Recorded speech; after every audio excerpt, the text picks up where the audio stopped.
Nakakamiss din yung ganitong work ko dati guys. So, tapos nakakamiss nag-abroad ako. Nandito na ako sa Japan ngayon. Iba na yung work ko. Malayo sa dati kong trabaho sa abroad. Caregiver po ako dito sa Japan. Isang caregiver.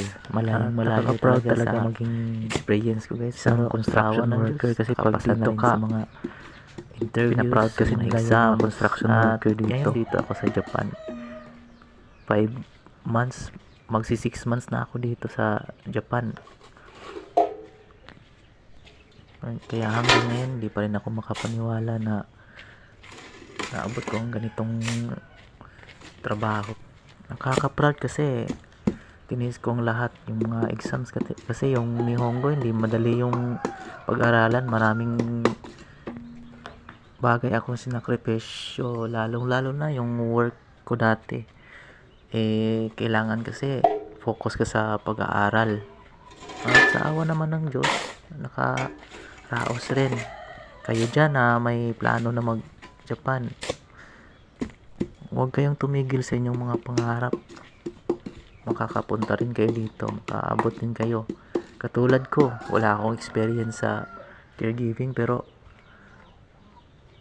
wala namang problema sa Japan kung ma-experience ka o wala. Sa pagpupursige mo lang talaga yan. Hindi porket wala kang experience, hindi ka na makakapunta sa anong lugar kung gusto mo.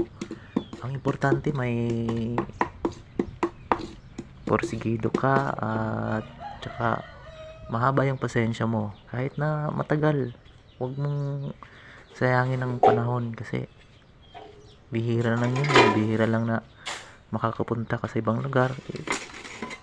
Pero kung pwede naman na dyan ka lang sa Pinas, okay lang naman kasi hindi naman sa pagmamayabang.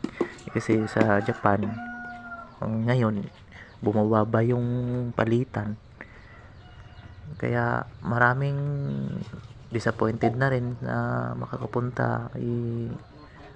Sa akin okay lang naman kasi pag sa Pinas kasi ako, kung ikukumpara ko yung sahod ko dyan at tsaka dito, malayong malayo talaga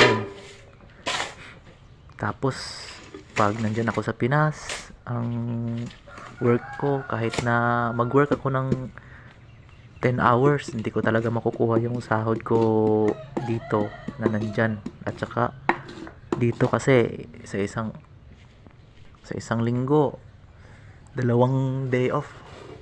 Di katulad sa Pinas, kahit wala kang day off,